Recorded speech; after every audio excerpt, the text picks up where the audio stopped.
நம்ம சேனல்ல big pass பத்தின நெறைய எக்ஸ்க்ளூசிவான அப்டேட்ஸ்லாம் பார்க்குறோம். அப்படிதான் இப்பவும் அப்டேட்ஸோட வந்திருக்கு. அது என்னன்ட்டு வாங்க இந்த வீடியோல பார்க்கலாம். அதுக்கு முன்னாடி இதுவரைக்கும் யாரெல்லாம் நம்ம சினி சமூகம் சேனல்ல சப்ஸ்கிரைப் பண்ணலையோ, அவங்க எல்லாரும் மறக்காம சப்ஸ்கிரைப் பண்ணிட்டு பக்கத்துல இருக்க பெல் ஐகானையும் மறக்காம பிரஸ் பண்ணிடுங்க. பிக் பாஸ் சீசன் 9 முடிய இன்னும் 4 நாட்கள் தான் இருக்கு. அதுக்குள்ள பல சண்டைகள் நடந்துட்டு இருக்கு. உண்மையாலே இது போல ஒரு சீசன் பார்க்க முடியல அப்படின்னு தான் சொல்ல முடியும். என்னன்னா வெளிய போனவங்கலாம் உள்ள வந்து அவங்க மனசுல என்னலாம் இருக்கோ ஒவ்வொருத்தர்கிட்டயா கேட்டுட்டு இருக்காங்க. அந்த வரிசையில இப்போ கனி சாண்ட்ரா கிட்ட உட்கார்ந்து பேசுறாங்க. அவங்க வெளியில இருக்கும்போதே சொன்னாங்க, கண்டிப்பா நான் சாண்ட்ராவ பார்க்கும்போது கேட்பேன். இந்த மாரி கிழவி பேசினது, இந்த மாரியான விஷயங்கள்லாம் ஏன் பேசுனாங்கன்னு கேட்பேன் அப்படின்னு சொல்லியிருந்தாங்க. அதே மாதிரி சாண்ட்ராவ கூப்பிட்டு வந்து பேசிட்டு இருக்காங்க. அவங்க கேட்குறாங்க, "அது எப்படி நீங்க கிழவின்னு சொல்லலாம்? நீங்க ரொம்ப சின்ன பொண்ணா இருந்து என்ன நீங்க கிழவின்னு சொல்லியிருந்தா பரவால்ல. உங்களுக்கும் எனக்கும் ஆல்மோஸ்ட் சேமான ஏஜ் தானே ஆகுது. அப்படி இருக்கும்போது என்னவோ நீங்க குமரின்ற மாரியும், நான் ரொம்ப வயசான பீஸ்ன்ற மாரி எப்படி நீங்க அந்த வார்த்தைய சொல்லலாம்?" அப்படின்ட்டு ரொம்பவே கொந்தளிக்கிறாங்க கனி. உண்மையாலே அத பார்க்கும்போது என்னடா இங்க இவ்ளோ வந்து கொட்டிட்டு இருக்காங்களே அப்படின்ற மாரி தான் இருக்கு. ஏன்னா சாண்ட்ராவ பத்தி ஃபுல் அண்ட் ஃபுல் புட்டு புட்டு வச்சுட்டு இருக்காங்க கனி. அதுவும் விக்ரம் கூட இருக்கும்போதும் சரி, சுபிக்ஷாவும் சேர்ந்து எனக்கு இதெல்லாமே ஆக்ட் மாரி தான் தெரியுது அப்படின்ட்டு ஃபைனலா அவங்க எல்லாருமே ஒத்துக்கிட்டாங்க. இது எல்லாமே ஆக்ட். 2 பேரும் ரெட் கார்ட் குடுத்துட்டு அனுப்பிச்சுட்டேன். அப்ப எவ்வளோ வருத்தப்படணும். நீ என்னடான்னா உள்ள வந்து சிரிச்சு பேசிட்டு இருக்க. எப்படி அது உன்னால மட்டும் முடியும்? ஸோ இதெல்லாம் ரொம்ப ரொம்ப வொர்ஸ்ட்டான பிஹேவியர் அப்படின்ட்டு இவங்களுக்குள்ள பேச்சுவார்த்தைகள் இருக்கு. எங்கன்னா விக்ரம் கூட இருக்கும்போது கனி, சுபிக்ஷா, அரோரா இவங்க எல்லாருமே சேர்ந்து பேசிட்டு இருக்காங்க.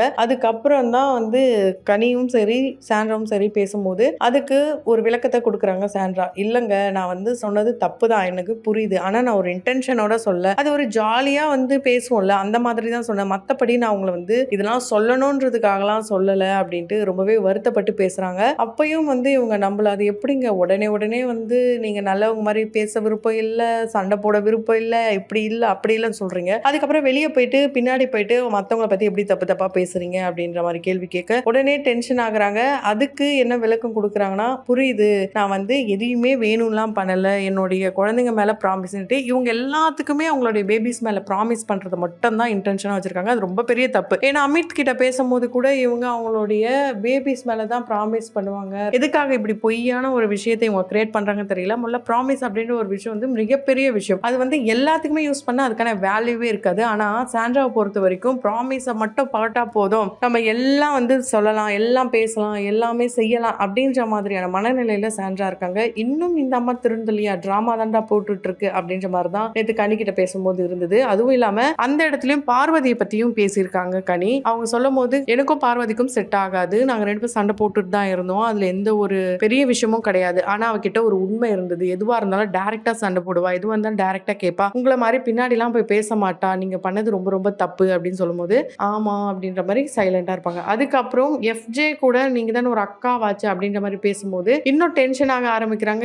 என்ன நம்ம என்ன தப்பா பேசிட்டோம், நம்ம எதுவும் தப்பா பேசல. அதுக்கப்புறம் ரியலைஸ் பண்ணி ஆமா நான் அப்படி சொல்லியிருக்க கூடாது, நான் ஏன் அப்படி சொன்னேன்னு தெரியல அப்படின்ட்டு ரொம்பவே வருத்தப்படுறாங்க சாண்ட்ரா. ஆனா அந்த வருத்தத்தெல்லாம் பார்க்கும்போது எந்த ஒரு யூஸும் கிடையாது. அது எல்லாமே ஆக்ட் அப்படின்றது தெரிய வருது. ஸோ நம்ம எல்லாருமே பார்த்தோம் ரம்யாவோட இஷ்யூ. ஆனா ஓப்பனா சொல்றாங்க இல்லவே இல்லை, நான் பேசவே இல்லை அப்படின்லாம் சொல்லும் போது நமக்கே வந்து என்னடா இந்த அம்மா இந்த அளவுக்கு போய் சொல்றாங்களே அப்படின்ற மாதிரி தான் இருக்கு. இது எங்க போய் முடிய போகுதுன்னு தெரியல. ஒரு பக்கம் உள்ளேயே எல்லாரும் வந்து பார்வதியை மிஸ் பண்றாங்க. இந்த நட்பு வீடியோலாம் போடும்போது பார்வதி கமருதீன்லாம் மிஸ் பண்ணும்போது ஒரு சிலர் ரொம்பவே எமோஷனல் ஆனாங்க. அதே மாதிரி இன்னொரு விஷயம் என்னன்னா வெளியே அவங்களுடைய அம்மா இந்த நட்பு வீடியோல மேக்சிமம் பார்வதி கமருதீன் தான் இருந்தாங்க. எல்லாருமே பார்த்திருந்தோம். அரோரா, விக்ரம் இவங்க எல்லாருமே இருந்திருந்தாங்க. எல்லார்கிட்டயுமே வந்து ஒரு நல்ல ஒரு பாண்டோட இருந்தது பார்வதி தான். என்னதான் அவங்க கத்தனாலும் சண்டை போட்டாலும் அவங்க மனசுல இருக்கிறது வெளிப்படையா சொன்னாங்களே தவிர மத்தபடி எதுவும் தப்பாலாம் பண்ணல. கமருதீன் அண்ட் சாண்ட்ரா இவங்களுடைய விஷயத்துல தான் ஒரு சில மிஸ்டேக்லாம் பண்ணியிருந்தாலும் இது அவ்வளோ பெரிய ஒன்றும் குத்தம் கிடையாதுன்ற அளவுக்கு தான் இருந்தது. நம்ம முன்னாடியே சொல்லியிருந்தோம். வெளியே போனவங்க கெட்டவங்களும் இல்லை, உள்ள இருக்க எல்லாரும் நல்லவங்களும் இல்லை. எல்லாருக்குள்ளேயும் எல்லா விதமான உணர்வுகளும் இருக்கு. அந்த மாதிரி தான் ஒரு விஷயத்த பார்வதியோட அம்மா ஷேர் பண்ணியிருக்காங்க. அவங்க என்ன சொல்லியிருக்காங்கன்னா, இந்த ஒரு பிக் பாஸ் ஷோவை பொறுத்த வரைக்கும் 90 நாள் ஒரு கண்டென்ட் கிரியேட்டர், கண்டென்ட் மேக்கரா இருந்தது பார்வதி. கண்டிப்பா இவ்வளோ பேரை எதிர்த்து அவ ஒரு ஆளா போராடி இருக்கான்னும் போது ரொம்பவே பெருமையா இருக்கு. எப்படி வந்தாரை வாழ வைக்கும் அப்படின்னு சொல்லுவாங்க. அந்த மாதிரி வந்தவங்க போனவங்க எல்லாரையுமே வாழ வச்சாலும் எல்லாத்தையுமே இருந்து கில்லி மாதிரி நான் சொல்லி அடிக்க போறேன் அப்படின்ட்டு ரொம்ப அழகா பார்வதிசம் அப்படின்ட்டு பார்வதியை பத்தி அவங்க அம்மா ஓப்பன் அப் பண்ணியிருக்காங்க. இது வரைக்கும் ரொம்ப எதுவுமே பேசாம இருந்தாங்க. எல்லாருமே என்னாச்சு பார்வதிக்கு என்னாச்சுன்னா உண்மையாலே அது ஒரு ரொம்பவே ஒரு கொடுமையான ஒரு மைண்ட் ஸ்டேட்ல தான் இருப்பாங்க.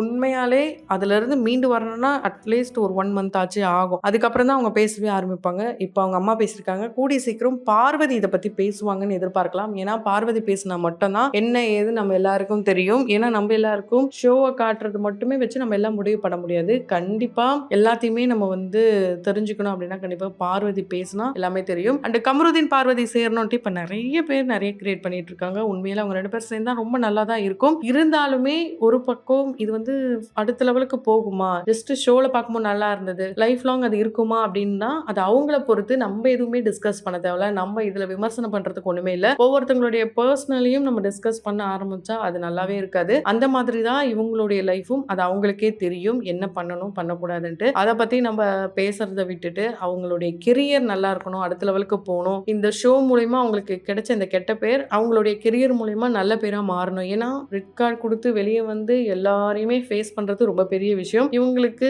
இன்னும் அடுத்தடுத்து வாய்ப்புகள்லாம் வரும். ஏன்னா நல்லாவே பேசுவாங்க பார்வதி. விஜய்ல செம்மையா பின்னி பெட்டல் எடுப்பாங்க. ஆனா இதுக்கப்புறம் வீடியோஸ்லாம் வருவாங்களா இல்லையான்றதே மிகப்பெரிய கேள்வியா தான் இருக்கு. ஏன்னா இப்ப வரைக்கும் எந்த ஒரு ரெஸ்பான்ஸுமே இல்லைன்னும் போது ரொம்பவே வருத்தமா தான் இருக்கு. கண்டிப்பா கூடிய சீக்கிரம் பார்வதி ஒரு கம்பேக் கொடுப்பாங்க அப்படின்னு எதிர்பார்க்கலாம். அதுக்கு ஒரு உதாரணமா அவங்க அம்மா வந்து ஒரு வீடியோ ஒன்றையும் ஷேர் பண்ணியிருக்காங்க. அதுல சபரி வந்து பார்வதி அடிக்கிற அந்த வீடியோவை தான் வந்து தடை அதை உடை அந்த ஒரு பாடல்லாம் பேக்ரவுண்ட்ல போட்டிருக்காங்க. உண்மையிலே அது பார்க்கும்போது ரொம்பவே பவர் பேக்கா இருக்கு. இதே மாதிரி அவங்க வந்து இன்னும் அடுத்த லெவலுக்கு போகிறது நம்ம எல்லாருமே பார்ப்போம். ஸோ அவங்க 2 பேரும் சேர்ந்தா அவங்களுடைய ஃபேன்ஸ் ரொம்ப ஹாப்பியாக இருப்பாங்க. அண்ட் அது உண்மையான காதலாக இருந்தால் கண்டிப்பாக கூடிய சீக்கிரம் சேருவாங்கன்னு எதிர்பார்க்கலாம். அண்ட் ஃபினாலேல கமருதீன் வருவாருன்ட்டு நிறைய பேரோட எதிர்பார்ப்பாக இருக்குது. அதையும் நம்ம எல்லாரும் வெயிட் பண்ணி பார்க்கலாம். ஸோ பிக் பாஸ் சீசன் 9ல் இன்னைக்கு பொங்கல் செலிப்ரேஷன் இருக்குது. இந்த செலிப்ரேஷன்லையும் ஒரு விஷயம் நடக்க போகுது. அது என்னன்னு பார்த்தீங்கன்னா அந்த பணப்பெட்டியை பற்றி இங்கே டாக் போகுது. ஏன்னா விஜய் சேதுபதி சார் சொல்லியிருப்பாரு, ஏன் நீங்கள் சாண்ட்ரா எடுக்கல, பணம் ரொம்ப முக்கியம் தானே உள்ள வந்தீங்கன்னு கேட்கும்போது